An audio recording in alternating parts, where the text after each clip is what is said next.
Coach Delta Pineda sinagot ang mga bashers niya tungkol sa nangyari sa Converge nung time na hindi gumanda ng konti ang record nila. Ayon mismo sa kanya, hindi daw sa coaching ang problema. Ang totoong problema daw ay sa mga injuries ngayon ng mga players niya kaya hindi makagalaw na maayos at problema din daw ang import. Ngayon na meron silang import na mamaw, biglang nag-shift ang sinabi ng Converge coach. Sa totoo lang, hindi naman nasusukat sa galing ng import ang resulta ng kanilang standings. Minsan, nasa locals din yan. Maswerte lang talagang Converge na nakachamba sila ng pagpili ng much better import kumpara kay Kyler Kelly. Totoo naman din na may problema kay Kyler Kelly dahil di niya kayang bumuhat sa naghihingalong performance ng mga locals. Ngayon si Donovan Smith naman, kaya niyang linisin ang lahat ng kalat ng locals ng Converge. Kahit sabihin natin pangit ang coaching pero dahil sa kanilang import, nagagawa nitong takpan lahat. Last game laban sa Phoenix, okay na okay ang debut game niya kasi wala man lang panama ang Phoenix sa import spot kasi nga walang import. Kaya blowout win yun para sa kanila, up by 17 points. Dagdag pa ni Delta Pineda, binasa raw niya lahat ng comments ng mga tao sa social media. Hindi daw siya galit. Okay lang daw kasi at least constructive ang kritisismo, yung may tutulong, hindi yung paninira. Na actually, sinunod daw niya lahat kaya malaki din ang pasasalamat niya sa mga bashers online.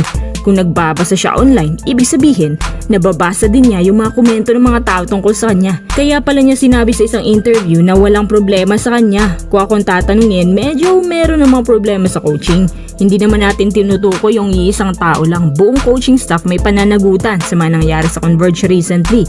Mula sa pag-i-scout ng import, sa pagkuha ng players, hanggang sa pagbabala-balanse sa kanila. Halos lahat ng coaches sa PBA sinasabi na ang daming pyesa ng Converge. Kaya hindi sila ini-small, kaya nga maraming pyesa.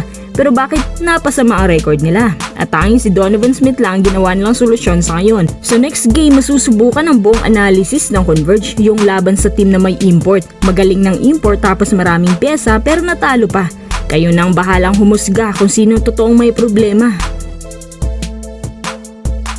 Sa mga nagtatanong pala kung makakalaro ba si Japet Aguilar sa next game ng Ginebra, ang sagot hindi pa. Ayon kay coach team mismo na nasa ospital pa raw si Japet at kailangan mag-check up ulit para maiklaro kung cleared na ba siya kung kailan makakalaro. Si Japet nga pala ay nagkaroon ng problema sa lungs.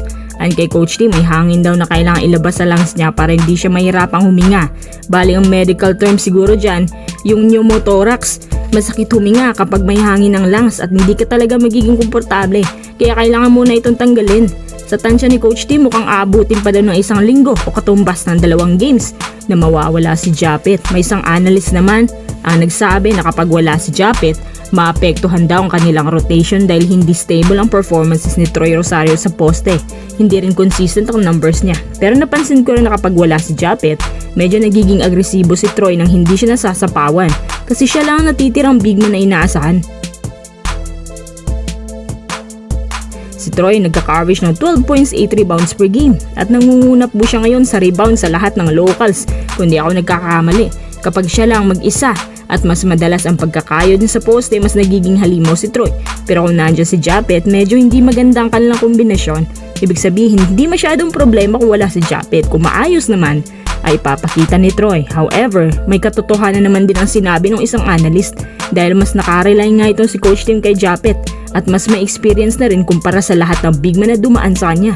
Mga crucial matches pa naman ang pagdadaanan ng Ginebra ngayon, considering na heavy gets pa talaga makakalaban nila gaya ng Ross, Meralco at finally, yung awaited matchup ni JB at ni Ball laban sa TNT, especially kung TNT kalaban nyo.